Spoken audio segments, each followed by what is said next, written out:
Diesel, petrol आणि गॅसच्या दरवाढीच्या विरोधामध्ये आज कोरपण तालुका काँग्रेस कमिटी तथा गडचिरोली शहर काँग्रेस कमिटीच्या वतीने धरणे आंदोलन आयोजित करण्यात आलं होतं।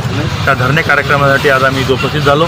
धरणे कार्यक्रमामध्ये अनेक अशा आमच्या तालुकाध्यक्षांनी, शहराध्यक्षांनी भाग घेतला, आमच्या नगराध्यक्षांनी भाग घेतला आणि विशेष करून खरं पाहिलं तर सांगावंसं आपल्याला आपल्या माध्यमातून जनतेला की ही जी रोजच्या रोज जी डिझेल, पेट्रोलची आणि गॅसची दरवाढ होऊन चाललेली आहे, एक विपरीत परिस्थितीमध्ये मध्यंतरीसुद्धा डिझेल आणि पेट्रोलची दरवाढ झाली, परंतु त्यावेळेस जागतिक बाजारपेठेमध्ये जे क्रूड ऑइल आहे त्याची वाढ होत होती। परंतु आता परिस्थिती कशी आहे? आता परिस्थिती विपरीत आहे।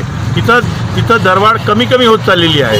जे क्रूड ऑइल ज्याला आपण गॅलनमध्ये म्हणतो, गल्फ कंट्रीमध्ये किंवा युरोप कंट्रीमध्ये दरवाढ कमी झाली आणि ती दरवाढ कमी असताना आपल्या देशामध्ये दरवाढ हे मोदी सरकार करत आहे। आणि खरं पाहिलं तर डिझेल, पेट्रोल आज काही म्हणजे श्रीमंताचं धन नाही राहिलेलं आहे।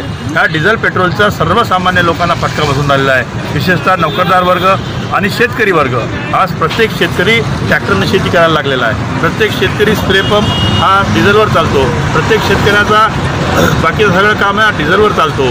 तर त्या दृष्टीनं सर्वसामान्य लोकांना याचा फटका बसला असल्यामुळे हे खरं पाहिलं तर आंदोलन काँग्रेस पक्षाच्या वतीनं आम्ही उभं केलं।